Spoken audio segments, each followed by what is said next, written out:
These long dog days of summer, I mean, we just made it through a heat wave. Mama was parched through this heat wave. I was hitting up Dunkin' every single day, and I will continue to probably for the rest of my days, but especially this summer.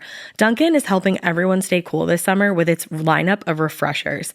These drinks are packed with bold, fruity flavors and served ice cold. It's amazing. Dunkin' refreshers are the perfect afternoon pick-me-up. I like to start my morning with them personally, and then sometimes I go back for a second one because I'm just feeling crazy. They come in a variety of delicious flavors, including fan favorites mango pineapple and strawberry dragon fruit. And then for a limited time, there's black cherry and there's pink pineapple. I'm going to tell you something right now, and it's a bold claim, let me tell you, but I stand behind it. Pink pineapple will change your life. It is so good. It has me feeling like I'm sitting in a pool, resort side, just living, honey. It's so yummy. Try your favorite flavor with green tea, sparkling water, lemonade, or Dunkin's all-new limeade. I haven't tried the limeade yet, but I'm going to. Usually I get my drinks made with green tea and occasionally lemonade, but I do really like the green tea. Or if you don't want to build your own, try one of Dunkin's curated refreshers like the Cherry Lime Ricky or the Ultimate Pink Daydream. The Cherry Lime Ricky, scrumptious. I could drink like 3 of these a day. They're so freaking yummy. Head to Dunkin' today and find your favorite refresher. Dunkin' refreshers contain less than 1% fruit juice. Limited time offer. When it comes to online college, Southern New Hampshire University is so good, it's scary. Listen, the facts don't lie. SNHU has degree programs that fit your goals, online classes that fit your life, and real support at every step. And if that wasn't enough, they've got some of the lowest online tuition rates in the U.S. This is an airtight case, you guys. Visit snhu.edu/morbid to get started. That's snhu.edu/morbid. Every good detective needs a partner to support them on important cases. Think of a State Farm agent like your sidekick, there to help you along the way in your search for coverage. State Farm can help you choose the coverage you need, whether it's for your home, car, boat, or even RV. With so many options, it's nice knowing you have help finding what fits for you so you can get back to solving all of life's bigger cases. Go to statefarm.com or use the award-winning app to connect with a local agent and get a quote. Like a good neighbor, State Farm is there. Hey, weirdos, I'm Ash. And I'm Elena. And this is Morbid.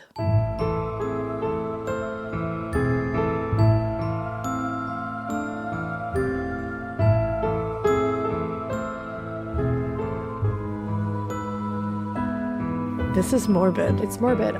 Wait, at the top of the show, I have an apology. Whoa. I never listen to Morbid because, I don't really enjoy hearing my own voice very much. But I listened to the intro of a couple episodes yesterday. Just the intros are my favorite part. Why the fuck can't I stop singing to you people? Oh, you love to sing. I do. But, every intro lately is me singing horrifically. And I'm like, we might lose listeners. Our downloads might be down. I was like, oh, God. I'm going to get cited for this. I didn't even know that you did that much. I think there was 3 in a row where at first it was J-Lo, then it was, you got the baddest ideas. I won't sing it. See, here you go. I know, I can't help myself. I'm like a fucking theater kid. I think it's great. I hope that other people feel that way because I was listening and I was like, oh no, I'm ostracizing my community. I think people like it. I hope so. Personally. Well, if not, take me away in a drone. Take me away. Yeah, what the fuck? Okay, so this is coming out in about 6 months. So hopefully it's more like a few weeks. By then, if we figured out this drone situation, because where you guys are in the future. So right now where we sit, we're in the thick of it. It's not even Christmas time yet. We're in the thick of it right now. It's December 13th at the moment. We're in the thick of drones. It's Friday the 13th It's Friday the 13th. Happy Friday the 13th from the past. And it's a wintry Friday the 13th. Something about that just gives me the ooh. You know what other day it is today? What? Dorinda Medley's 60th birthday. Oh, well, my goodness. Happy birthday to the Queen. What a day. Happy birthday to the Queen. To the Queen But anyway, herself. back to the drones. What's your theory? Give me a theory. That's the thing. I don't have one. I do. I have no idea what's going on. I think. And I think the government does know what's going on, but they're not telling us. Don't get the government involved. And I just want to know here. why. I think it's people I think it's aliens who have inhabited the earth. I think that would be and they're leaving. I think that would be sick. Like, I think that Me would be too. awesome. I don't know if that's it. Well, nobody I think knows. it's something much more sinister vibe. sinister and mundane. Like, it's going to be something that's much more like, oh, it's that. Like, you know? Yeah. I don't think it's going to be like, oh, Buck, it's aliens. Like, because I think we'd all, at this point in our lives, I think all of us would be like, welcome. Welcome. Like, let's go. Well, we already know they're in the ocean. Yeah, so I think everybody would be psyched about that. What do Like, you I know I guys would. think? Oh, but I'm like, I don't know. Do you think it's possibly like another country? I don't know. Like spying or something? Who the fuck knows? Literally The government nobody, does. not even the FAA. I feel like somebody knows. There was an interview, I was just showing it to Elena. It was with like I think it's a New Jersey representative. I forget his name. But he went to this meeting about it and he walked out of the meeting because he was like, they don't know nothing. It's amateur hour. It's amateur hour. I was crying. It's like they have me drive here 2 hours and they just tell me they don't know what's going on. It's biggest like waste valid. of 5 hours. Valid. I love that, man. I too would be angry if I drove in New Jersey traffic. Yeah. To get to somewhere for them to say we don't know what's going on. Well, now I'd be like, this could have been an email. Now, like, everything could have been an email. Truly. God, people just trying to show their importance everywhere.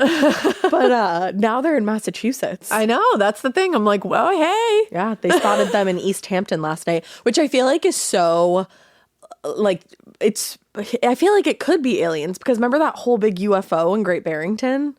Yeah. You never That know. whole big UFO. That whole big UFO thing, the uncovered bridge or the covered bridge. The uncovered bridge. Is it covered? It's covered. It's covered. The covered bridge. Yeah. I've never been there. It The freaks me out. uncovered bridge. That'd be a good book. It would We be. uncovered this the bridge. uncovered bridge. Like you discovered it. Hey, workshop that. Then we'll float that around later. I might have just given you a good idea. Did. But yeah, there was a whole UFO incident. You are correct. And that, We should cover yeah, that. I know that would be a good one to cover for Yeah. sure. I think that's on the docket somewhere. We love the Burks. The Berserk shears, if The you will. Berserk shears. Right back to Dorinda. I can make anything Bravo Look at that. coded. We circled right back around. Anything. Yeah. You know, it's the new year where you are, everybody. And I'm looking forward to it personally. I've been looking forward to this new year for a long time. I think this is my favorite number is 5. Yeah, It's got a 5 in it. I do love a new year with a 5 in it. There you go. And I just think it's going to be a great year. Lots of things are planned. Yes. Lots of exciting things. Yes. Lots of big changes. Lots of big new things. Yeah, exciting things. That you guys can look forward to. We can look forward to. Yeah. I'm psyched about it. I literally There's a lot of good cannot wait. books coming out. There is. Next year, like Grady Hendrix has a new book coming out in the beginning of the year. I've got it on pre-order Witchcraft right for now. Wayward Girls. And it's big. Babes That Got an Arc. And it's big. real good. I know. You bitch. So good. I can't It's wait. so good. Chuck Wendig has a new book coming out in like Ooh. April, I think. The Love that. Staircase in the Woods. Love that. So fucking good, guys. That so, book that we just did for our book club with Sabrina and Corinne, Wayward, you guys have to read that. So good. It's by, I think her name is Amelia, but it's with an E. She's coming out with a new book, and I'm assuming it's probably going to come out in 2025. Sirens. Let me see if there's a release date on it. Yeah. I'm really excited for that. She said it's going to be like folklore-y almost. I love that. Like a folk horror situation like Slewfoot is really, I love that. And guys, if you're feeling like, I'm telling you, it's a good book will get you on that path of just wanting to gobble up a million books. Yes. It really will. Sirens is expected to come out April 1st, 2025. Oh, so the beginning of the half of the year like really has some Look at the cover. bangers coming out. I love the cover. Yeah, I mean, let's go. Amelia Hart. Yeah, like Amelia that's- Hart. Let's go. Sirens. Buy their books. Buy mine too while you're at it. I mean, Butcher in the Round. Hey, 2025, you never know what could happen. You never know what could You happen. never know. Maybe another installment of Ren. You never know. Please? You don't know. I don't know. Who knows? I have no idea. I don't even know what time is. She's what do you say it is? A flat flat circle? circle. Yeah. What does that mean? It's just like nothing. Like it just is in on itself. Oh, I like that. Yeah. All right. Well, that's a lot of banter, and I enjoyed it. Again, it's my favorite part of the episode. There you go. But I'm going to be talking to you guys today about something, a wild case. We briefly mentioned this case when we were doing Crime Countdown. It was like amongst one of the numbers as we were counting down. Yes. Michael and Suzan Carson, the San Francisco witch killers.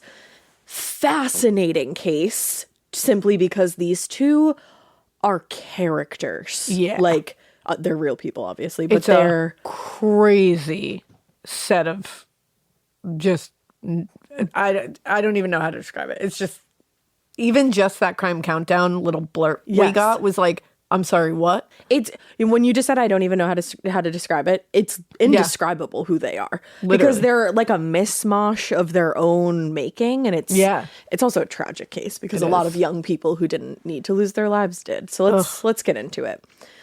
On the afternoon of March 7th, 1981, San Francisco detectives were called to an apartment at 825 Schrader. This is so hard to say. Schrader Street. Schrader? Oh, that is hard. Schrader Street. It's going from sh to stra. Yeah, that's hard. But in the kitchen of the basement apartment, 23-year-old Karen Barnes was sprawled out on the floor.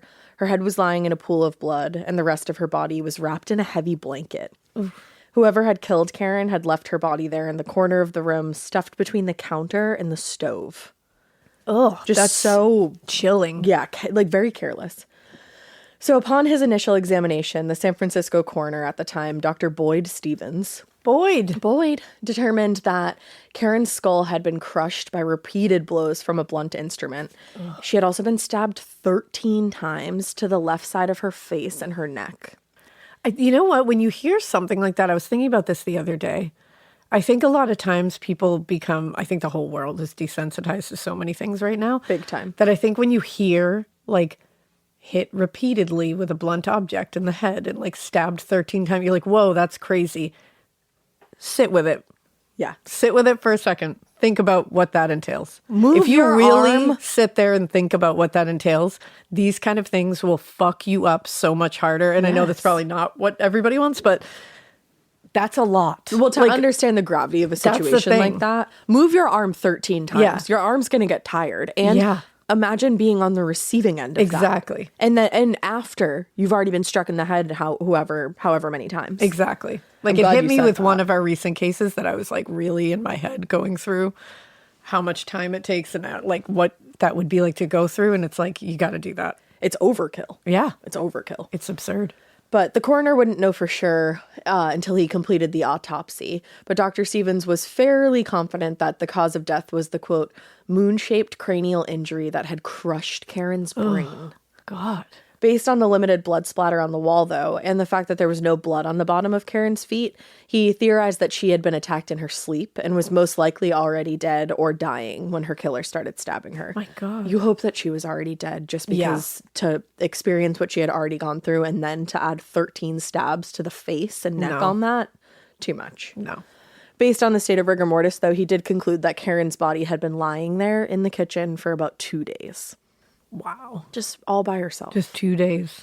To Detective Carl Klotz, the entire scene felt very odd. It was cold in San Francisco that March, but the heat had been turned off. There was almost no furniture in this entire apartment. There was just some throw pillows and a pile of blankets on the floor. It seemed like the previous occupants had been squatting there, probably not renting. The detective also noted a lack of electrical appliances in the entire apartment. There were no lamps, no radios, no televisions, and the entire apartment seemed to be illuminated by just votive candles. Oh. So this is like a creepy scene. Oh my God, yeah. But most unusual of all was the decor. Other than the obvious odors that accompany a dead body, there was a heavy odor of incense hanging in the air. And the only decor that the detective noticed was a large amount of strange crayon drawings on the wall. Oh. On the walls, excuse me. Oh, I hate this. He said they looked like they had been created by a 7-year-old kid. Oh. And on one of the drawings, Detective Klotz noticed a signature that read only Susan in all capital letters. I hate this. Yeah. And they were not drawn by a 7-year-old, okay, good. Everybody. In another room, investigators found Karen's purse, which contained her identification, but not much else. In fact, the entire apartment was missing anything resembling evidence other than Karen's body in the corner. It looked like somebody had thoroughly cleaned and emptied the apartment before police even got there. Wow. So speaking with the landlord, Detective Klotz learned that the apartment was actually in the process of being renovated, so that was why there was like a lack of objects and any kind of lived-in feeling. Makes sense. But unfortunately, the landlord did not know a lot about Karen Barnes. She had moved in a few months earlier. He said she spoke with what he thought was a Southern accent. Maybe she was from Georgia, he presumed. When she moved in, Karen told the landlord that it was, quote, against her religion to handle money and that the welfare department would handle her affairs. Interesting. Yes. The statements obviously seemed a little strange. Like, that's not something you're going to run into every single day. But this was San Francisco. It's like during the time where hippies are like, you know, changing shit and whatever. And you're not going to like question something like that. You're like, okay. And also as a landlord, I'm sure you're like, as long as I get paid, I don't care who gives me you're the like, money. sure, whatever. So whatever. Otherwise, the landlord said that Karen had been a mostly responsible tenant in the short time that she lived there. But he did say one time recently he saw a quote, and this is a quote, 2 trampy looking hippies sneak out of the apartment in the early morning. But he said he didn't get a good look at either of them, and he wasn't really able to recall anything distinct about either of them. Interessante. Now, nobody in the building had heard or seen anything strange coming from Karen's apartment in the last few days, so Detective Klotz and the other homicide detectives started the slow and very painstaking process of trying to reconstruct Karen's history and current lifestyle from what they could deduce from friends and acquaintances. Most of those friends and acquaintances interviewed early on in the investigation didn't have much to offer to investigators, but eventually Detective Klotz did find his way to Randy Jacobson and Marcia Moscow, and they were a couple that Karen had been staying with just before she moved into that apartment where she was found. Okay. According to Randy and Marcia, in the weeks before she moved into her new apartment, Karen had been spending a lot of time with a couple that they only knew as Michael and Suzan. Randy and Marcia said the couple were transients, they were traveling up and down the California coast, they were selling weed, and they grew that weed in Humboldt County, which I think was in your last case. Yeah, it was. Yeah, lots of weird California names. Why does that keep happening? Suzan and Michael had described themselves as Muslims. Spoiler alert, they're not. Yeah. They cherry-picked certain things from different religions and, like you Made said, their bastardized own them. really, like... Twisted religion, yeah.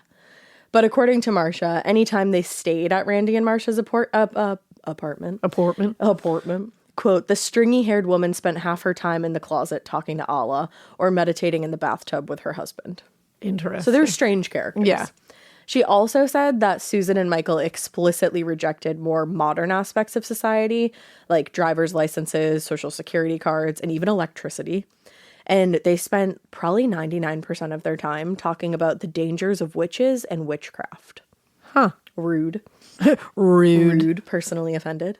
It seemed that anybody who had spent time with either of them strongly encouraged Karen to keep her distance from this couple, but she never seemed to take anybody's concerns too seriously. Now, when Detective Klotz was able to get a hold of Karen's mother, Barbara Miller, just a few days later, it turned out that Karen's landlord had been right. She was from Georgia. And according to her mother, after graduating high school just a few years earlier, Karen sold her car, and she and her friend Debbie headed out to California. She had dreams of becoming an actress. Of course. Which just ruins you. Yeah. She spent a few unproductive months in LA, and then she made her way to Santa Barbara to she found a job as a housekeeper. And Barbara told Detective Klotz that Karen was just fine in Santa Barbara. She said she had a steady job, she was taking acting lessons, she even started dating this nice guy. But unfortunately, all of that fell to the wayside when a friend talked her into moving to San Francisco with them. According to Barbara, moving to San Francisco was the beginning of her daughter's downfall. Oh, that makes me sad that she was doing well in Santa Barbara. Yeah, figuring it out, making moves to become an actress. Yeah. Now, in San Francisco, she found the exciting life that she had probably hoped to find in Hollywood. But instead of actors and celebrities, her new life was populated by hippies and drifters, people who seemed to be happy living on the fringes of society. Yeah. Just a few months after moving up north, Karen was hitchhiking when the driver of a truck that she was riding in fell asleep at the wheel. Ooh. So the truck ran off the road essentially, and she was thrown from the cab of the truck. She broke her pelvis in the process, which sucks. And the injury sent her back home to Georgia to recover. Now, for Karen, this move from her exciting life in San Francisco and back to a slower life back home in Georgia. Very different. Very different, very difficult, and ultimately just not a transition that she was going to make long term. So as soon as she was well enough to get back on her feet, she made her way back to San Francisco. Throughout the rest of 1980, Barbara's communication with Karen was pretty sporadic, and even when Karen did call, there was a chance that she would be high or drunk, she was partying a lot. Yeah. And their conversation would quickly devolve into an argument, probably from Barbara's concern. Yeah. So that being the case, Barbara was hopeful when Karen called in early January 1981 to tell her that she decided to get her life together and that she found this new apartment that she was planning to share with a young couple. Barbara was like, okay, that sounds nice. Yeah. And Karen told her mother that her new roommates, Susan and Michael Carson, were very religious. But aside from that, she didn't offer any more information. But her mom is hearing this news. I mean, and she's used to hearing from Karen when she's under the influence of something. Yeah. And now she says she's got this new apartment. She's met this couple. They're religious. She's probably like, okay, like, maybe you're they're on slowing the up down, and up. you know? Yeah. But the last time Barbara talked to her daughter was on Valentine's Day, which also happened to be Karen's birthday.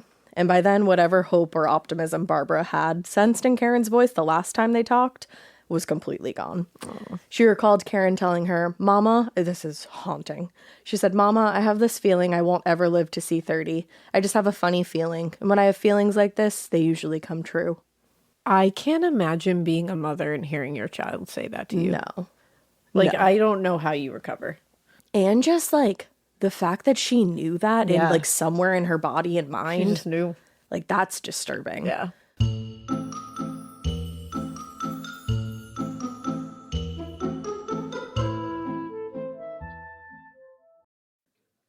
This part of the show is brought to you by Anua, the Korean skincare brand known for scientific, gentle, yet effective formulations.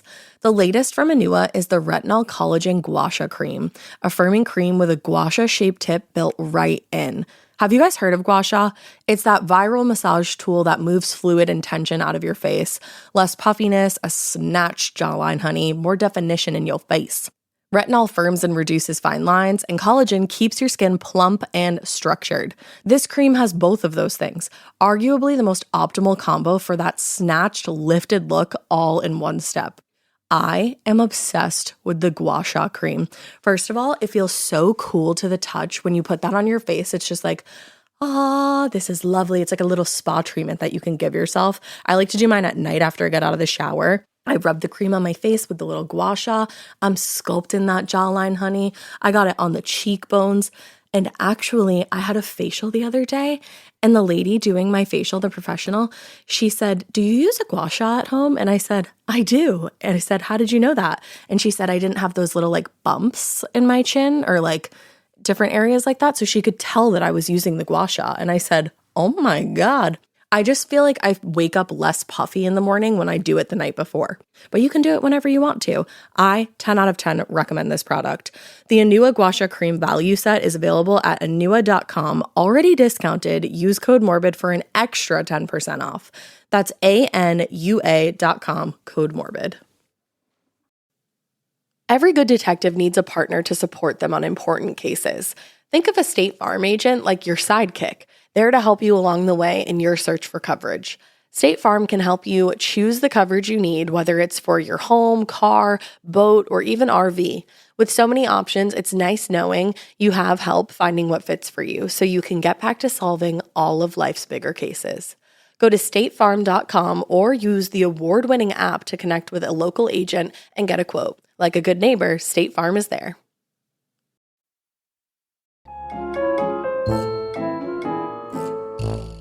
Barbara tried to convince Karen to come back home to Georgia. Oh. She was like, we'll figure it out. Like, come home. We'll get you back on your feet. And what a good mom. I know. Barbara really She's tried. like, I'll take care of you. Yeah. But Karen said no. She said she wanted to stick it out in San Francisco for just a few more months to see if she could turn things around for herself. No. According to Barbara, she was having a hard time hearing her daughter during that last phone call because there was a lot of background noise going on wherever she was calling from. And eventually Barbara was like, where are you? And Karen said she was in a payphone booth at the back of the restaurant and said, don't worry, they can't find me back here. Okay, that would fuck me up. The statement was confusing, first of all, and obviously alarming. But when Barbara asked what the fuck she meant by that, Karen just quickly changed the subject. And very shortly after that, they said goodbye and ended the call. That's so chilling. That's They the can't last find time, me back here. The last time she ever spoke to her. She tells you she doesn't think she's going to live to see 30 and that whoever can't find her where she is. Yeah, that's really concerning. So to Detective Klotz, the story was a pretty familiar one. Small town kid moves to California, has got these dreams of making it really big, find out that things are a lot harder than they anticipated. He'd heard that before. Yeah. But the call with Karen's mom had not been entirely unproductive. He did manage to get the names of Karen's mysterious roommates, Michael and Suzan Carson. He had a last name now. So the more that he and his partner asked around, the more they discovered just how many people disliked Karen's roommates. Karen's friend Katie Hudson told investigators, "I can't stand to be in the same room with that woman. Susan embodied evil." Oh, fuck her. Yeah. And Katie's boyfriend, Greg Brewster, kind of saw Susan and Michael in a slightly more sympathetic light. He agreed they were very strange characters, but he said he also found them interesting. Huh. It's weird to hear someone be like, she's the embodiment of evil. And then somebody's just like, I don't know, they're interesting. And it's especially his girlfriend says they're evil. and he like, says they're interesting. they're interesting, but they're weird. Yeah. Yeah. According to Greg, Michael Carson had written a manuscript titled The Way, which he wanted to have published eventually. The book was like sort of an autobiography. It detailed how he and Susan had met in Arizona in 1977, and then they embarked on this backpacking trip to Europe. Backtripping. They probably were backtripping. They 100% were. Because, yeah, they were. They went backtrip. I was just about to say it again. Because that's what they were doing. They went backtripping to Europe, and they became drug smugglers there. Of course. When they came back to the U.S., Susan and Michael started traveling a circuit between California and Arizona, trafficking drugs and promoting, I guess what you could call, a very bizarre blend of mysticism and a very poorly informed understanding of Islam. They, like I said earlier, they picked little bits of Islam, but even the parts that they picked, they were twisted. not. Yeah, they twisted them. It wasn't actual.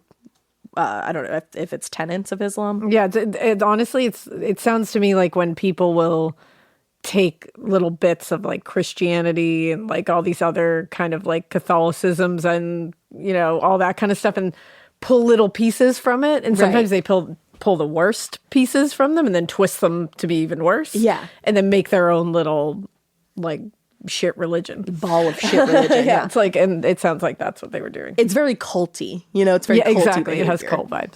So, through more interviews with Karen's friends and her acquaintances, a picture of Michael and Suzan Carson started to emerge. Nobody seemed to know anything about their backgrounds other than the fact that they came from Arizona, but everybody got the sense that they both seemed to be suffering from some kind of mental illness. It certainly sounds that way. Yeah, they were not all there.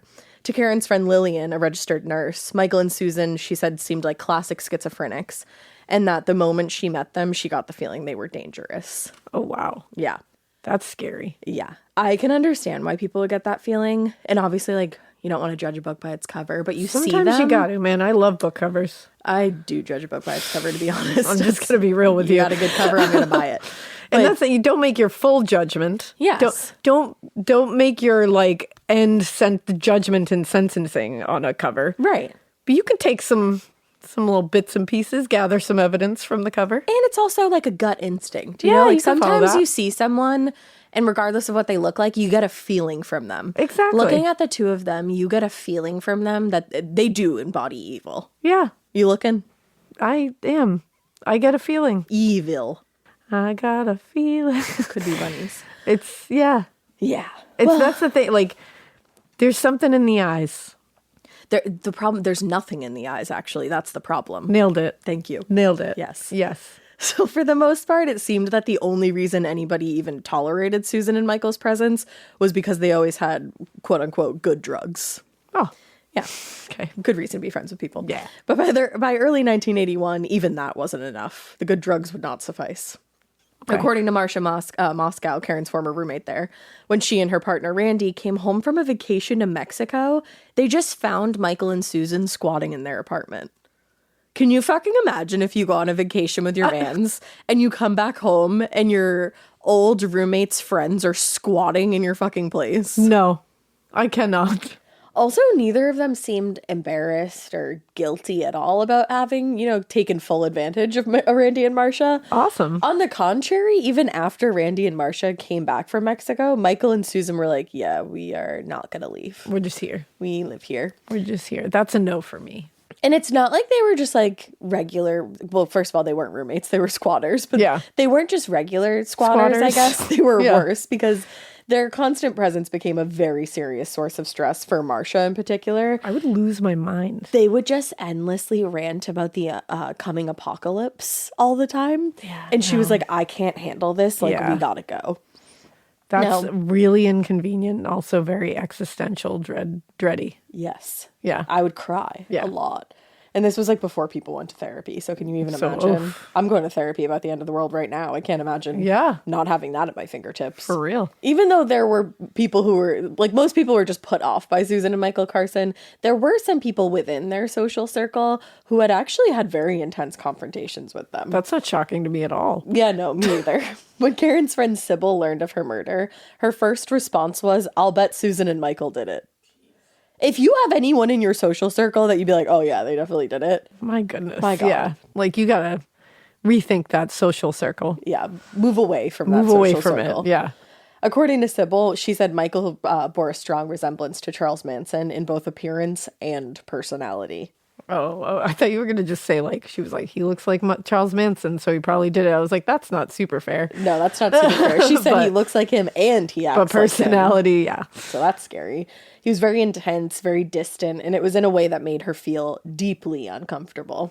But it was actually Suzan who she really disliked. That seems to be a pattern here. It sure does. One night, when they were all hanging out at a friend's apartment, Suzan just out of nowhere accused Sybil of being a, quote, witch consorting with the devil, and she screamed at her, throw your necromancer book away, you're trying to open the gates of hell.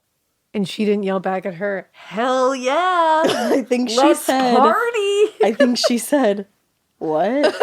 Hello? Like, imagine Who? out of nowhere, someone's just like, Witch. you're a witch consorting with the devil. Throw your necromancer book away. I would literally, you're trying to open the gates of hell. I'd be like, please elaborate. Tell me like, more. What made you think that about me? Tell me, is that my aura? Oh my God. Is that my aura? Is that like what you first thought? But genuinely, like, But like, you know, in that was reality, like an unserious way of looking at it. In reality, that's what terrifying. the fuck? Yeah. I would cry. I would. Yeah. Me, I would cry. Because this isn't like somebody being funny and being like, I think you're a witch trying to consort with the devil. She's like, I think you're a witch trying to consort with the devil and you should die. And I want to do something about it. Exactly. Yeah. But a few weeks before the murder, Sybil could clearly see that Suzan and Michael's influence on Karen was like, you know, growing. Exactly. Yeah. Karen came to Sybil's apartment and declared emphatically that she had found the Lord, and she insisted that Sybil abandon her quote-unquote witchcraft and magic, or she would be, quote, condemned to hell. Sybil was like, boy. Okay. This is when it gets gnarly. Exactly. Keep it to yourself. Keep it to yourself.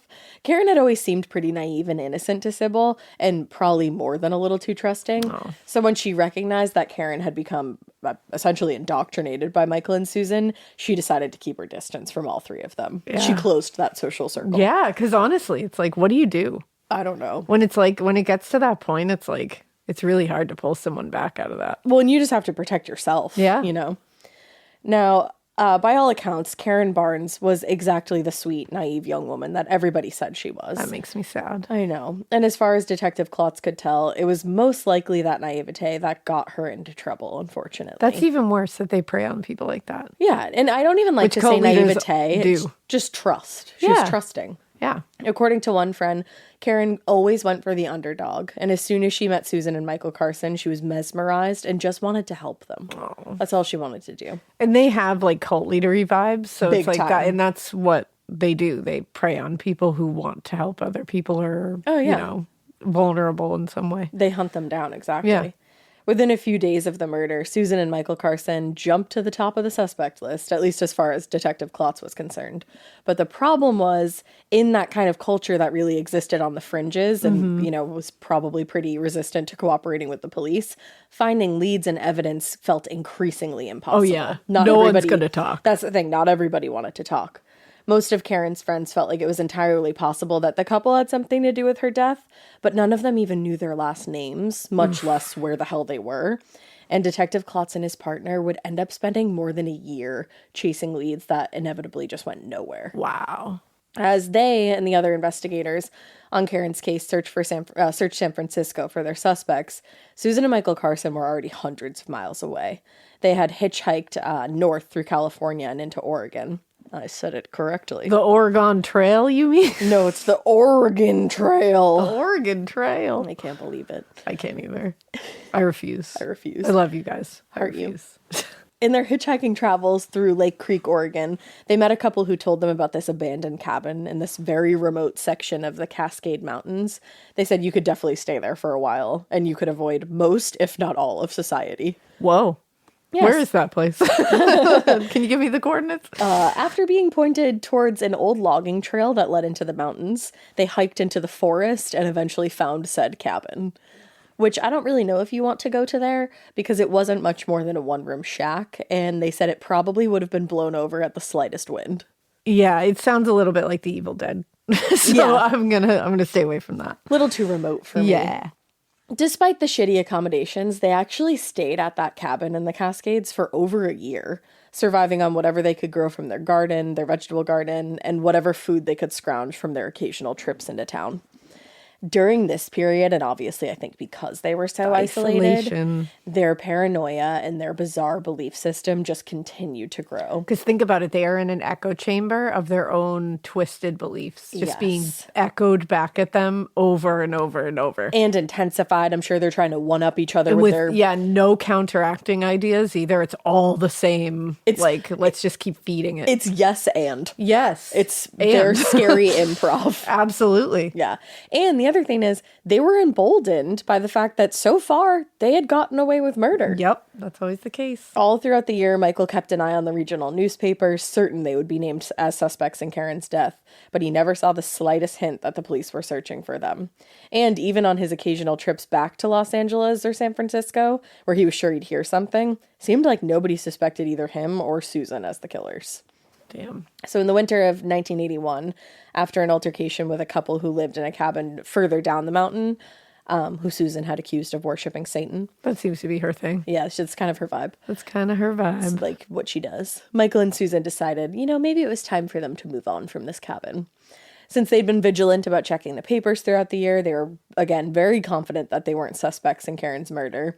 So they found no reason why they shouldn't return to California, or at least move around the Pacific Northwest freely. Eventually, Michael and Suzan made their way to Alder Point, which is a tiny town in Northern California. The population is less than 100. Whoa. Yeah, or at least it was at the time. That's interesting. To go to a place like that. Yeah. Where you're going to stick out like a sore thumb. Like they know everybody there probably. I know. Interesting. Interesting choice. But in the past, Alder Point had been known as a stop along the Northwestern Pacific Railroad. But by the 1970s, any industry that had been there was long gone. And all that was really left was a few weed farms deep in the woods. So I think the thing that they figured was, weed is illegal at the time. Yeah. Nobody's really going to bother anybody around there, That makes sense. Once there, Michael and Suzan found work on a marijuana farm. And they spent their days harvesting, tending to the crops, hauling the plants back to the farmhouse to be processed. As enthusiasts of drug culture, the work was satisfying for them. They both stayed happily on the farm for months. In fact, they probably would have stayed there for forever if it hadn't been for Clark Stevens. Oh, man. Clark Stevens was a friend of one of the farm workers who would periodically come from San Diego to Alder Point to transport the drugs. He actually had been arrested in LA and was bailed out by the farm's owner, John Walker. And in exchange, Stevens signed over the title to his truck to Walker, and Walker brought him on as an informal partner in the farm's business.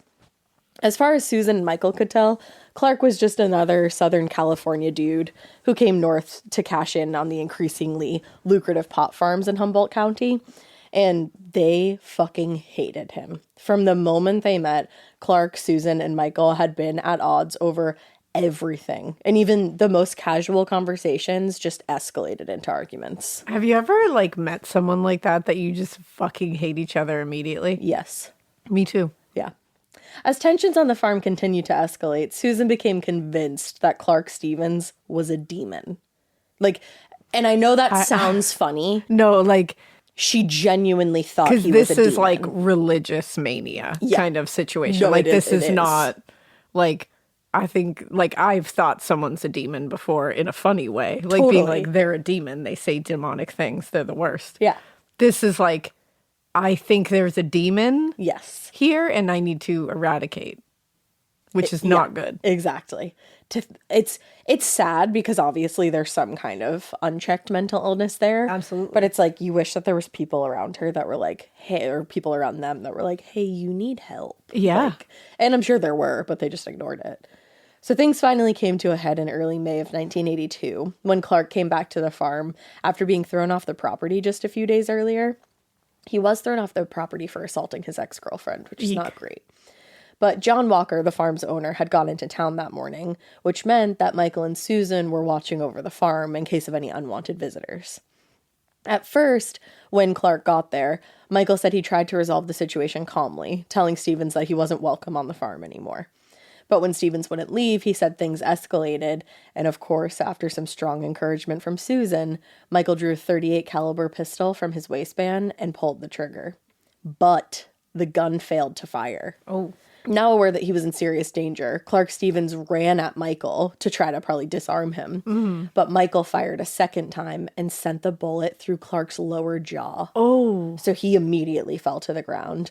And with Clark on the ground, Michael approached and shot him a second time in the torso and then fired a third time, hitting Clark in the head just behind the ear. Holy shit. Later, Michael and Suzan would claim that they killed Clark Stevens because he was a, quote, demon and a, quote, petty witch who wanted to live off of Suzan's life. This is fucked up. No, it's deeply disturbing. But they acted quickly to cover up the murder. They buried Stevens' body in a pile of chicken manure. See, and this is where things like this is where like, you know, insanity pleas and all that stuff are so difficult and so complex and so layered. Because, like, you think of, we shot him because I was convinced he was a demon and that he was a petty witch who wanted to live off of Susan's life. You look at that and you go, okay. Insane. Something's really off here. And these are two literally sick people. And this isn't like they just said that to get some kind of insanity. It's like they've been thinking it for a long time. They just said that all along the way. But then you look at people covering up what they've done and you say, well, then you know what you've done.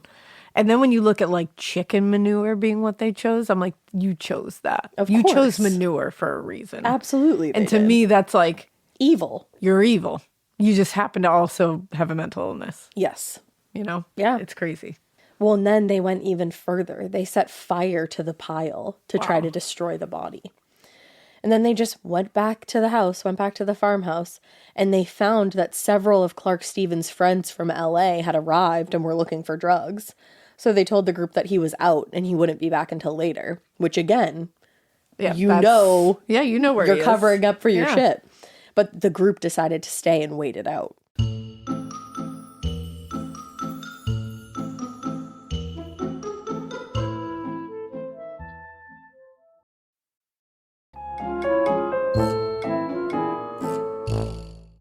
So days passed with no sign of Clark, causing even John Walker, who was the one who threw him out days earlier, to become suspicious. Yeah. Clark's truck was still parked at the house, and it had a dead battery because that was why Suzan and Michael didn't move it. Oh, it had a dead battery. And it seemed out of character for him to just disappear on foot. So John Walker's sitting there like, what the fuck is going on? Yeah. And in the days that followed, Michael and Suzan just acted like nothing had happened. And they downplayed Clark's disappearance as typical for a quote-unquote junkie. Yeah, so this is, if they really thought he was a demon, they would be like, we killed a demon. Exactly. Like, they wouldn't be trying to cover this up because they did something good. They killed a demon. Exactly. So the only thing they did have going for them was that nobody wanted to draw attention to the authorities, so reporting his disappearance to the police was out of the question. That's crazy. Yeah. Still, the idea of going to the police, though, had been mentioned, and it was enough to make Michael start getting paranoid. So about a week after Clark Stevens' murder, Suzan and Michael told John Walker that they decided to move on and just gave him some story about needing to make more money. Damn. So then they got the hell out of there. They got the hell out of Dodge. They went back to Oregon, where they stayed in a cave for a few days. Jesus. A cave, before deciding that they probably needed a better plan. Eventually, they decided that Michael should head to LA, and assuming that there was no sign the police were looking for them, they would return to the city. So Michael made it to LA in late May, and was almost immediately picked up by the police, but just for hitchhiking. Ah. The officer who stopped him patted him down for weapons, But whether because of his inexperience or discomfort, he didn't bother patting down the area near Michael's stomach and groin and didn't find that Michael was carrying a .38 caliber pistol in his waistband. Babe, where do you usually keep a weapon like that? And also, like, in your you're waistband? A full-blown Are you kidding officer, me? And you took the time to pat him down for weapons, but missed a fucking .38 caliber pistol at his waistband of all places. Waistband, hello. Like, come on. Still, Michael assumed that they were picking him up for Clark or Karen's murder, and this was the end for him. But he was shocked when a few minutes later, the officer let him go. It turned out that the police were searching for a rape suspect who matched Michael's general description. Oh, damn. But when it turned out to not be him, they just let him go without any further questions. So to Michael, the fact that he had not been arrested or even recognized when he was picked up by the police was thanks to some kind of divine intervention. And he took it as a sign that he and Suzan were safe to start moving back towards Southern California again. But the timing, couldn't have been any more perfect. As the couple got back on the road, John Walker's dog started digging through a pile of ash and manure on the farm. Oh, damn. And eventually unearthed a scorched human skull, which he brought back to the house for Walker to discover. Imagine your dog just bringing you a scorched human skull. No. That would be life-changing. Yeah, you don't come back from that. You would never be the same. Ever. No. And by that point, there were two predominant theories about Clark's death. Either John Walker had killed him or Michael Carson had done it. Damn. And given that the body was found on his property, John Walker thought there was a pretty good chance that he would be the one to take the fall for the murder if he tried to cover it up. So despite the risk to his operation, because remember he is operating a weed farm, which is illegal. Yeah. Still, he reported the discovery to the police. So he did the right thing. Damn. The fire had completely devastated Clark Stevens' remains, but remarkably, his wallet somehow survived the fire, and that allowed investigators to identify him without much trouble. Wow. Yeah. Walker told the detectives everything he knew about Stevens, and more importantly, everything he knew about the couple he suspected of killing him, Michael and Suzan. According to Walker, the couple was strange, and everybody on the farm usually... Getting scared is one thing. Getting a thrill is, well, you want more of those in your life. The Genesis GV70 is built to thrill, baby. A thrilling yet elegant design always makes driving the GV70 an exciting adventure. Its powerful athletic stance screams performance and turns heads. Everybody's looking at you, girl, or boy, or whoever. Command the road and experience a class-leading standard 300 horsepower. Oh my God. Plus, discover the different dynamic drive modes for all different terrains. Choose between the different terrain modes for whatever road conditions you may encounter. The Genesis GV70's award-winning technology and performance lets you drive with comfort and drive with confidence all at the same time. It's an exciting SUV with intuitive tech that can make your ride smooth even when the road isn't. And its blind spot cameras allow you to see what's next to you. It's like having eyes on the side of your head. That's pretty iconic. Its performance, by the way, is measured not only in power, but in how it makes you feel confident, sexy. The Genesis GV70. Learn more at genesis.com and feel the GV70. This episode is brought to you by SoFi, the all-in-one finance app where you can bank, borrow, and invest all in one place. Let's talk about bank accounts for a second. The average bank savings rate is 0.39% in interest. You're earning pennies on your savings, and it doesn't have to be that way. But with SoFi's high-yield checkings and savings, the money barely making moves sitting in your savings account can earn over 8 times the national average savings rate with eligible direct deposit. No account or overdraft fees. We love transparency. You can get your paycheck up to 2 days early, plus get up to a $300 welcome bonus when you sign up with eligible direct deposit. Sign up for SoFi checking and savings at SoFi.com/morbid. SoFi checking and savings is offered through SoFi Bank, N.A., member FDIC. Terms apply. They just referred to them as the anarchists. The anarchists. And that was because they were constantly quoting from the Anarchist Cookbook, which is a 1971 manifesto that included instructions for making bombs and other weapons of guerrilla warfare. Wow, okay. Yeah, just walking around a peaceful farm quoting that. Cool. But like the murder of Karen Barnes, Clark Stevens' murder quickly turned into an investigative headache. Not only was this victim an off-the-grid kind of guy, but the suspects were equally and frustratingly mysterious. The other thing working against investigators was the fact that in a part of Humboldt County known almost exclusively for its marijuana industry, finding reliable witnesses who were actually willing to talk to the police was essentially impossible. So in almost no time at all, the investigation into Clark's murder went cold, and it would still be several more months before the case broke open. Damn. So now we have 2 murders. Yeah. Now, when investigators in Humboldt County were finally able to search Michael and Suzan's camper van on the farm, they made several surprising discoveries that pretty much confirmed what they had already learned about the couple. Among other things, detectives found a box of .38 caliber ammunition, which was the caliber, again, used in Clark Stevens' murder. They found a driver's license for a man named Richard Arata, which turned out to have been stolen the previous year. Awesome. A copy of Michael's manifesto, which was titled Cry for War. Oh. Yeah. And as far as the investigators could tell, the manuscript was really not much more than ramblings of a very disturbed mind. Not shocked. But it also included a number of very alarming comments, including labeling high-profile people like President Ronald Reagan, Vice President Bush, and California Governor Jerry Brown as targets who, quote, must be eliminated because they are witches. Whoa. Yeah.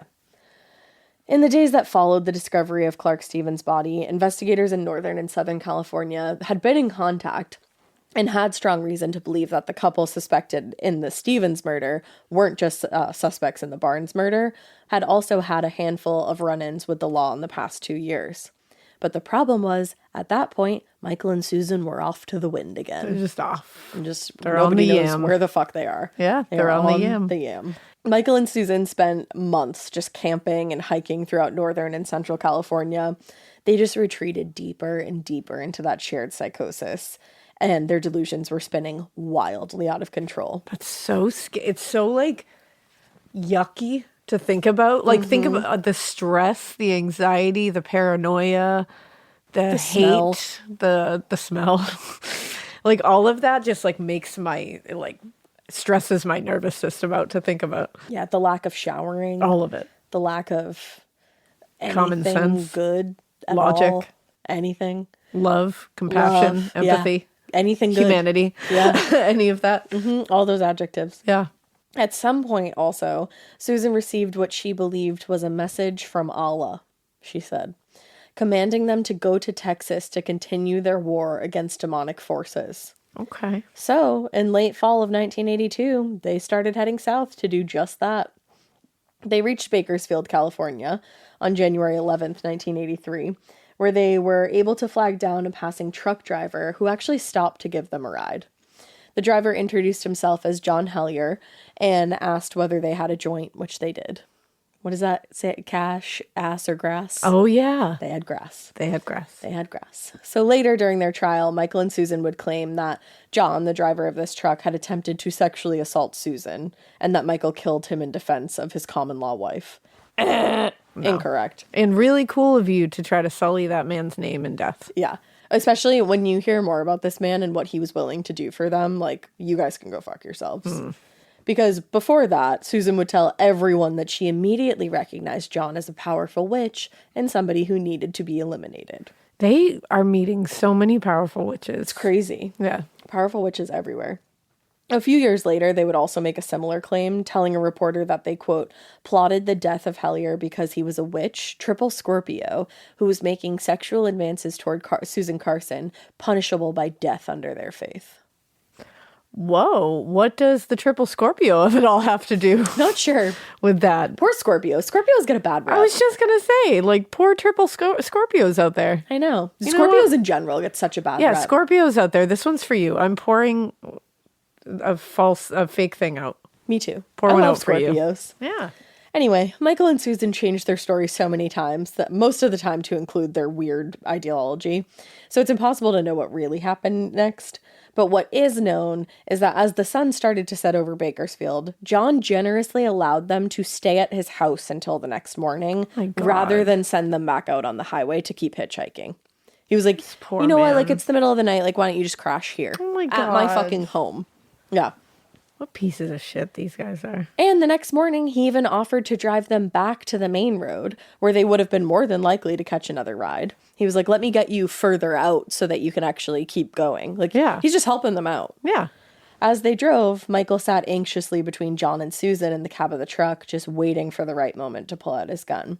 Because the previous evening, as they just laid next to each other being fucking disgusting, Suzan made it very clear to Michael that Jon was a demon and a very powerful witch, and that they needed to eliminate him. So wait, he's a demon and a witch? Both. Those are not two separate entities? No, they're different. They're the same?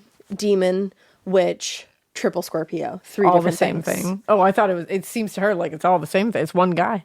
It's like they're even scarier if they're all three. Wow. You know? Who would have known? I think. I thought demons and witches were separate. And I didn't even put Scorpios into the equation. Well, silly mistake you made. I know, I'm crazy. Silly mistake.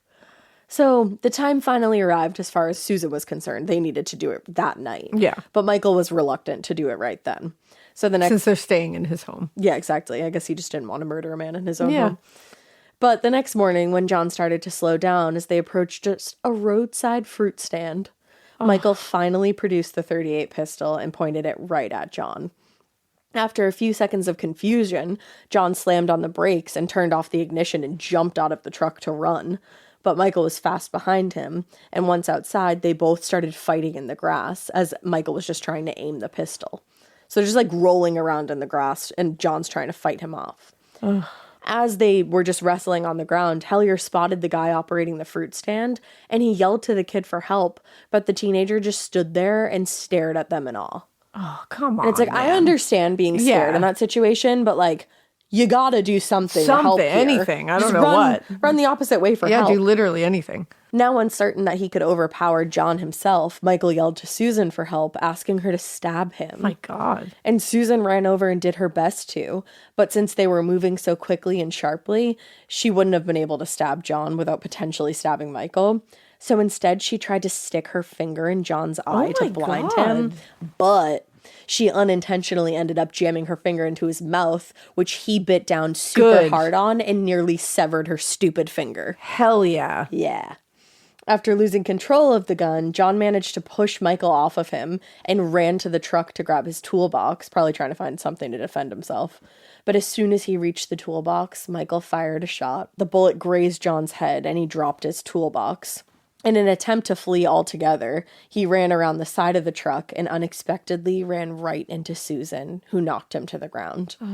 And he was just laying helpless in the grass at that point. Michael approached and shot him twice in the head. That's awful. Yeah. And he was so desperate fighting for his life. Like, And imagine like helping all these he did people was help them. Yeah, and that's what happens. And went out of his way to help them.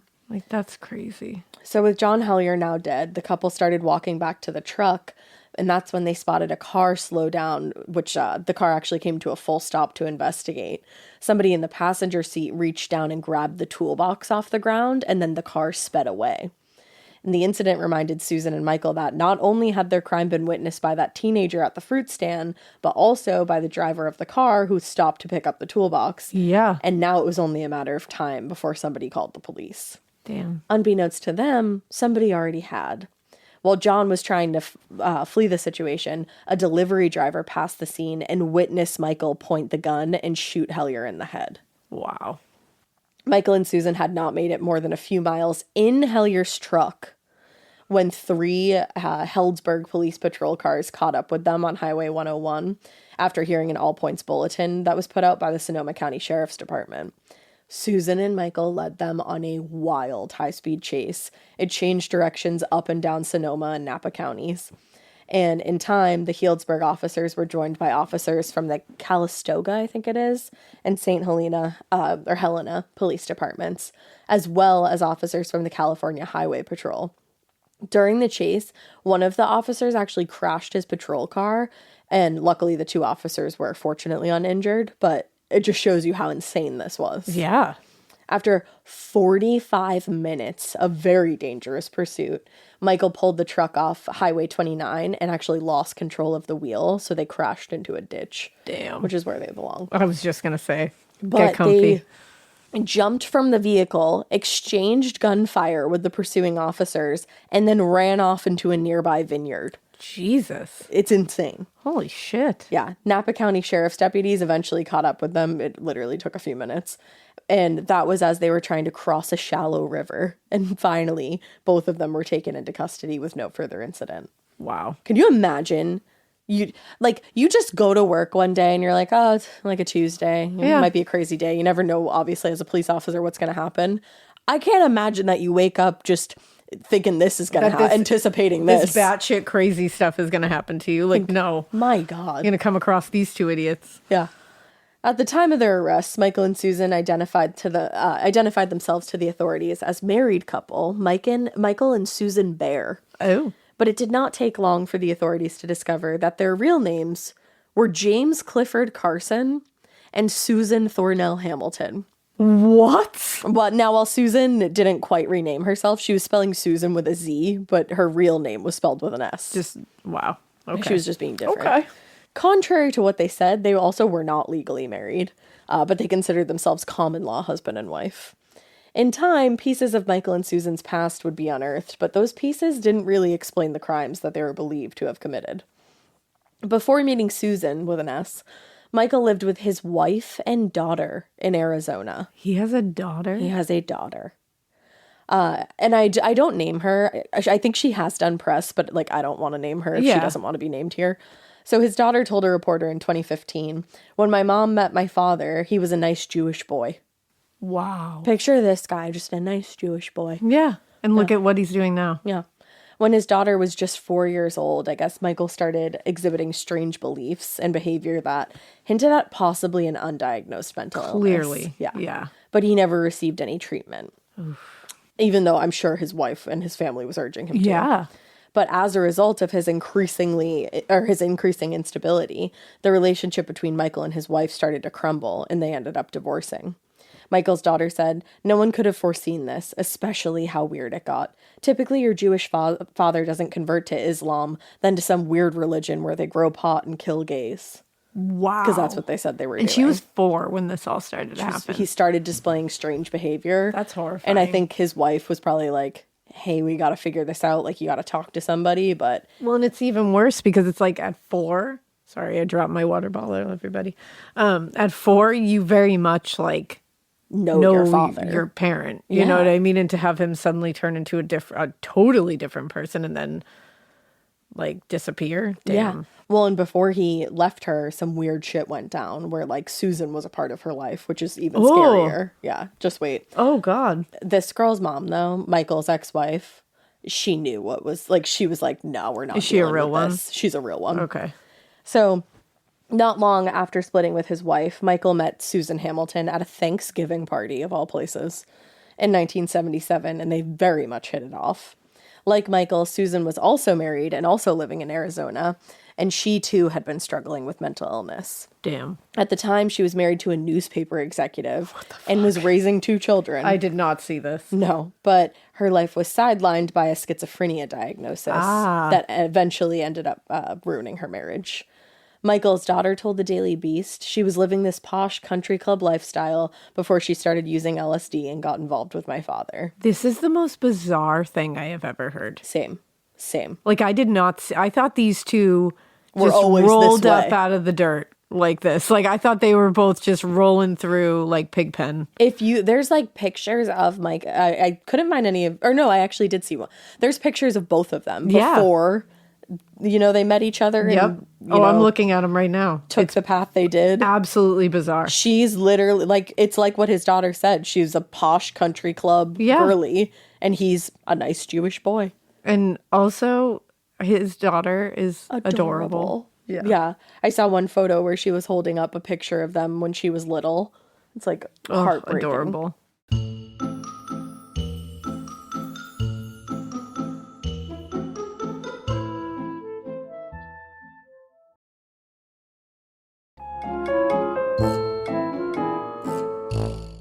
So despite the end of their respective marriages, Michael tried to maintain a connection with his daughter, while Susan had no interest in her and actively tried to drive a wedge between Michael and his old life. Honestly, fuck her. Susan sucks ass. She does So suck. does Michael, but fuck Susan. This is horrible. During their last visit in Arizona, Suzan actually attacked Michael's daughter. What? His daughter recalled, I asked her to rub my back before I went to bed, and she scratched my back and she said she was going to get the demon out of me. But more frightening to me than the injury was what she was saying. You can fool your father, but I know you're the devil and I'm going to get this demon out of you. She's a little girl. And she asked this woman to rub her back before bedtime? She's probably like, I'm sure she missed her mom or she was uncomfortable. And she's like, can you just rub my back while I fall asleep? And this woman, it attacks her and tells her she has a demon inside of her. Fuck Suzan. And fuck Michael for bringing this crazy bitch into his child's life. Yes. Fuck them both. This poor little girl, like, kids believe things and kids take things to heart. Like, this poor little girl probably thought she had a demon inside of her. And that she was the devil. Yeah. Like, what the fuck? I can't imagine what that would do to a child's psyche. Yeah, that would be it. I'd be like, fuck you, you're never seeing that child again. Well, the incident was the last motherfucking straw for the girl's mother, who severed all communication with her ex-husband and effectively went into hiding in order to avoid any future incidents like that. But I hate that they had to do that. Because of him being a complete dick face and her being a dangerous piece of shit. Yup. That sucks. Oh, I hate that happened to her. Yeah. But I'm so happy that her mom was like, fuck this. I'm taking you out of this situation. And how scary for her mom in the 70s. Like, and to have to worry about him, like, appearing somewhere. You have to literally go in hiding because of this asshole. Yeah, and you know that, no, I'm sure she thinks he's dangerous because God only knows what she heard. Of course. And then this woman attacks her daughter. She's probably terrified. Oh, my God. Wouldn't be a safe place on earth for that woman. Let me tell you. I'm telling you. Not long after Suzan's marriage ended, she and Michael left Arizona and they decided to travel to Europe. They were living off of her trust fund. She's a trust fund baby. Shut the fuck up. Suzan has a trust fund, everyone. And so they go to Europe, they're backpacking, and they're just feeding on each other's increasingly bizarre beliefs and manic energy. They started experimenting with a variety of psychedelic drugs, which further distorted their thinking and exacerbated their shared psychosis. Because this isn't like drug therapy. This is them just dropping LSD all fucking and they're already very mentally ill. Like, you need a doctor, you guys. And imagine both of them have just abandoned their children. Yeah, he has a child and she had 2. Tripping balls in Europe with each other. And living off her trust fund.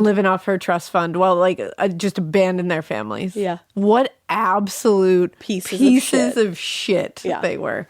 Now, in time, they developed an ideology and belief system very unique to their existence, but they drew heavily on a very poor understanding of Islam and other world religions. Like we said earlier, they just bastardized a bunch of different religions. And cherry-picked what they wanted. Exactly. To just, be strange. They made up their own religion. They did. Yeah, they just took things from other religions. Exactly.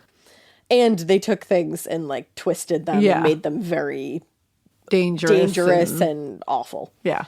To Suzan and Michael, they were warriors for Allah who strove to live a life of purity. Purity? I'm sorry. Is the purity in the room with us? Where the fuck has the purity been in all this? Not here. And they said they were committed, They were communicated, to be honest. They were committed to eradicating the world of demons and witches, who they believed walked freely among the unsuspecting people of the world. Wow.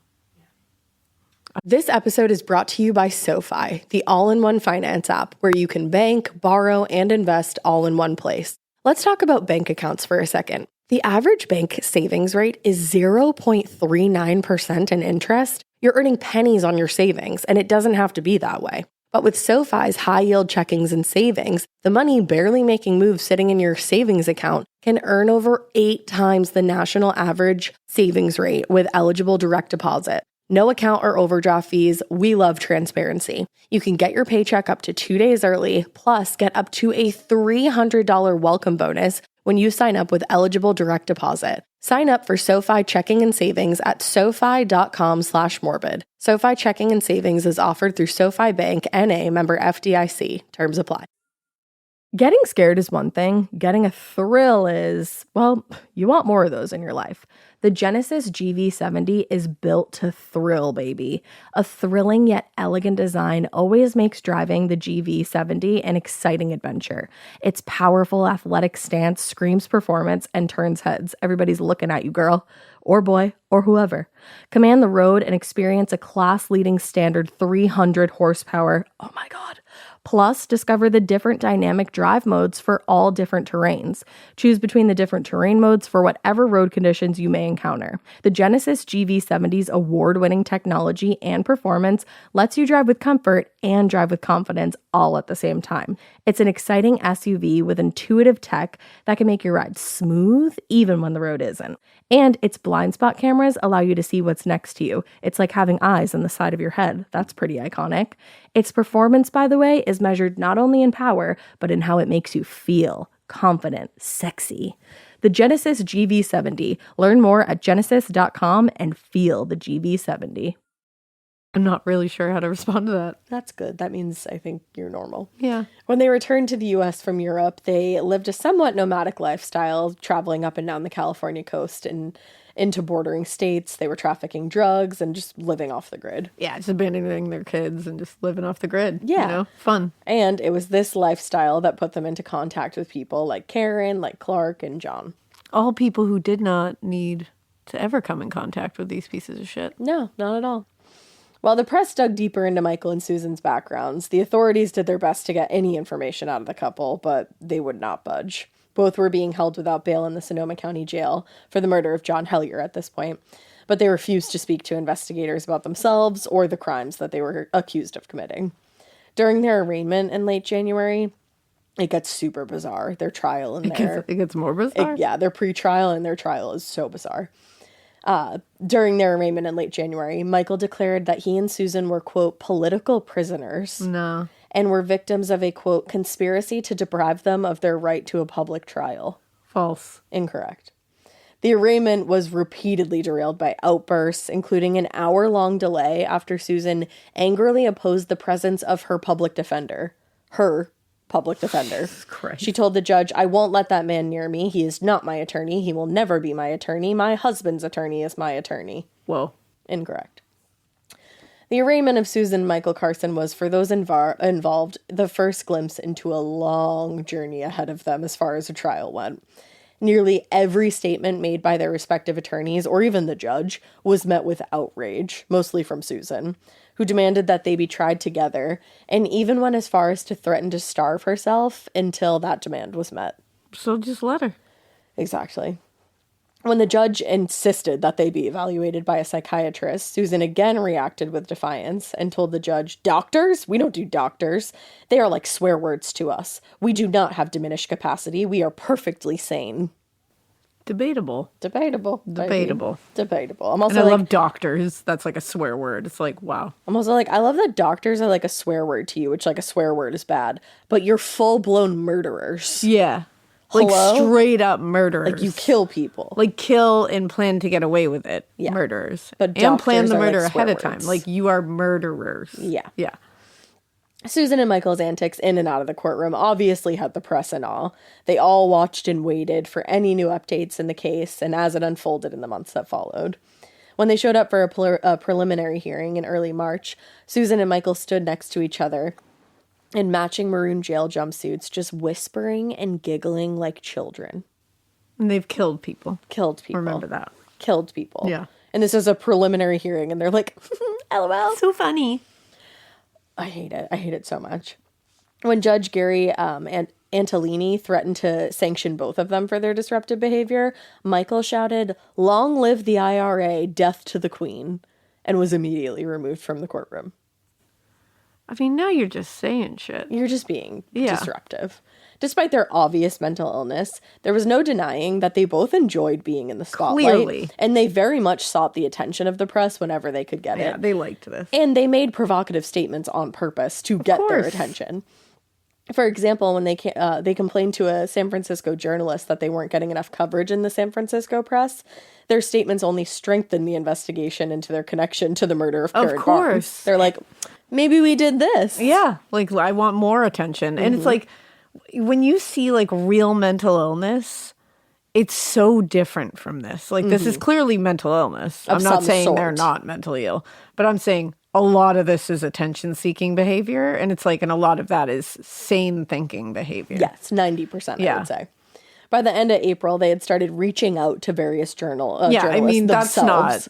not, come on. They're reaching out to various journalists around the state, and they hoped that they could use the attention of the press to promote their religious beliefs. That's the other thing. Yeah. By then, Michael and Suzan had confessed to the reporters that although they were charged with only one murder, they had in fact killed 3 people. They just fully said that. And they said it was for religious reasons, quote unquote. Can you? Sitting there saying it's for religious reasons. Yeah.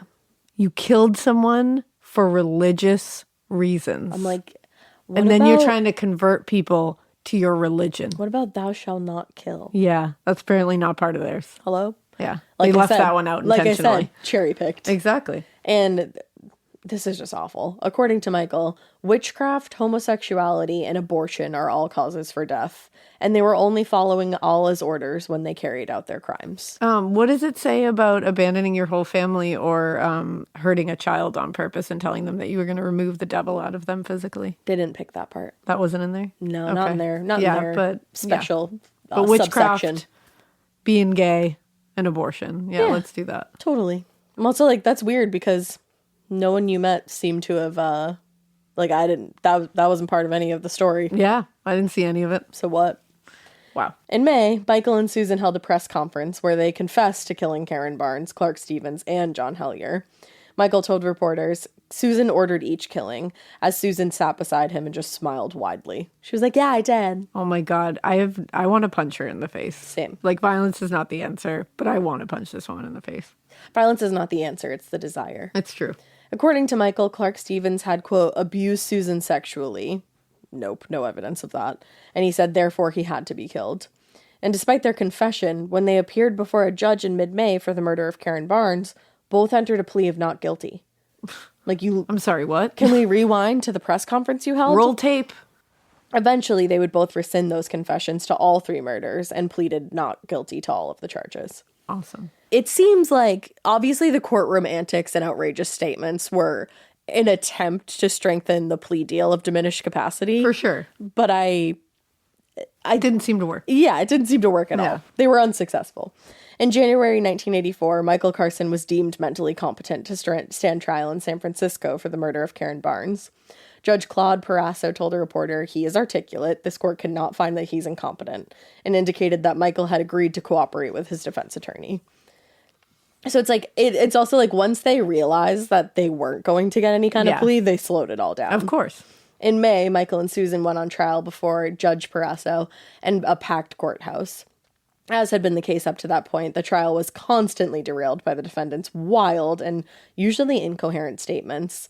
It featured several strange witnesses, including Maud Reinerston, a so-called good witch. That's a quote. There's those. Hi, yeah, you never heard of Glenda? No. Maud was hired by the defense to provide expert testimony on the subject of witchcraft. Oh. She explained white magic has to do with working with the forces of nature to heal, to create, and to make the most of your life. But on the other hand, she explained, black magic involves manipulating people by controlling their will. This is very West Memphis 3 when they had the guy who had a mail order degree on the stand. Yes. It made him say it several times that he had a mail order degree that anybody could get. And then they still somehow convicted all 3 of them. Yeah. Yeah. Yeah. Interesting. On June 5th, 1984, Michael and Suzan were both found guilty Thank of the goodness. murder of Karen Barnes, who they explained they killed with a frying pan in the kitchen after they claimed she, quote, used witchcraft to sap Suzan of her health, power, and beauty. Nah. I said, interesting. In their statement to the press following the verdict, Susan's defense attorney said, it's difficult to get a jury to believe in a defense of witchcraft. I mean, yeah. I'm like, are you sitting there saying that Karen was a witch? Yeah. Is that what you're saying? Are you like implying that? That's definitely being implied. At the sentencing hearing a month later, Michael and Suzan were both sentenced to 25 years to life. And when asked if they had anything to say on their own behalf, Suzan launched into a 40-minute rant where she paced the floor and flailed her arms wildly. And she screamed to the judge, I'm crying, so I don't care. Okay. What? They let her talk for 40 minutes? Yeah, Okay, I also wrap was it like, up. that's interesting because Yeah. they don't always. Michael was similarly remorseless and told the judge, I killed a witch because it's the law of God to do so when you're first attacked. I tell you that I did a righteous act to save the life of my wife. Someday the Lord will set me free. The Lord God will set me free. Spoiler alert, he won't. In the months that followed, Michael and Suzan were subsequently tried for the murders of Clark Stevens and Jon Hellyar in very similarly disruptive trials, and they were both found guilty and given additional sentences of 25 years to life for each murder. I love that. Yeah. I love when they do that. Oh, it's great. I love it. After the verdict in the 1985 trial for the murder of Jon Hellyar, Michael told reporters that he had been quote-unquote coerced into not taking the stand in his own defense, and that ultimately the entire trial was unfair. Babe, if you had taken the stand in your own defense, it would have gone a lot worse for you. Yeah, you would have gotten the same outcome. I think they would have built a new prison just to house you. Like that, you would have been bad. In 2015, Michael and Suzan Carson both became eligible for parole after that federal order dictated California's prison system had become overcrowded, and the state needed to consider releasing elderly prisoners or those unlikely to reoffend. And at that point, Michael and Suzan were both elderly. The families of the victims were completely outraged by the fact that their loved ones' killers might be released, but they were soon relieved when they learned that both were denied parole. Good. Karen Barnes' sister, Lisa, told a reporter, I'm so thrilled. I was terrified that they may let this crazy monster out due to her being a little old lady. Because it's like, do you think her becoming a little old lady is going to change the fact that she's a crazy, dangerous bitch? Yeah. No. And she's just going to be an old, crazy, dangerous bitch. And we don't need that because that's even more manipulative. Exactly. And she was involved in the killings, but a lot of times it was her manipulating Michael into doing exactly. it. It's like, so she's dangerous. She doesn't need to do anything. She can just manipulate somebody else to do her bidding. Yeah. At the time, neither Suzan or Michael seemed particularly interested in parole, and Suzan didn't even bother showing up for her parole hearings. In June of 2015, Michael canceled his parole hearing. He was busy. He told the committee that he refused to abandon his religious beliefs. Oh, he's still on it? Yes. I thought they would have gotten rid of that. Nope. In a letter to officials at Mule Creek Prison, he wrote, I know this is absurd. No one is going to parole me because I will not and have not renounced my beliefs. You're right. In 2020, he became eligible for parole again, and the victim's family spoke out against him with a unified voice. This time, they were also joined by his own daughter. Wow. Who also objected to his release. She said, I truly believe that just because he's old does not make him safe. Yes, you are right. With his lack of regret and his views and the hate he's filled with and his demented mind, I think in a year or less, someone else will be dead. Yes, I agree. For his own daughter to say that, yeah, that holds a lot of weight. Ultimately, his bid for parole was rejected. In the years since their arrest, they have been suspected of various violent crimes committed in and around California during the 70s and early 80s. Oh, I bet there's plenty. There's gotta be. But there's never been sufficient evidence produced that could actually link them to those crimes, but they are very much suspected for more. As of today, they both remain incarcerated, and they won't be eligible for parole again until 2030, which is not really that far away. I wonder how old they are now. Yep, 74 and 83. Keep them in there. Keep them in there forever. What I have to say. Scary, scary case. And really so scary. Sad. Like, a lot of these people were good people, and nobody deserves to be killed. No. You know? That's the thing, and especially the way that it all happened. It's awful. They, smeared these people's names, too. Yeah. They said that Karen was a witch, that Clark was going to sexually abuse Suzan. They said the same thing about Jon. They said that he actually had. Yep. It's unbelievable. Yeah, they're disgusting. Yeah, a wild They are case, disgusting. Though. And I'm happy that they're still going to continue to rot. Me too. Because they don't seem like they have any remorse either. No, they don't at all. And they still believe the same things. Yeah, they still are hate-filled bags of pus. So it's like, just leave them in there. They are bags of pus. They are. You're right. Bye, bitches. Well, with all that being said, we hope you keep listening. And we hope you keep it weird. But not so weird than any of this, because ew, don't be a bag filled with pus. Don't do it. Yuck.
In the U.S., there's a break-in every 26 seconds. But when intruders step near, Simply Safe Home Security steps up. Stop. This is Simply Safe. Police are on the way. Using AI alerts, U.S.-based live agents help deter break-ins. Simply Safe, no long-term contracts. Save 50% on your new system with professional monitoring at simplysafe.com/SXM or with promo code SXM. Outdoor deterrence requires a Simply Safe Active Guard outdoor protection plan starting at $49.99 a month. Visit simplysafe.com/licenses for alarm license information. Tennessee 2012. Talk about regrets.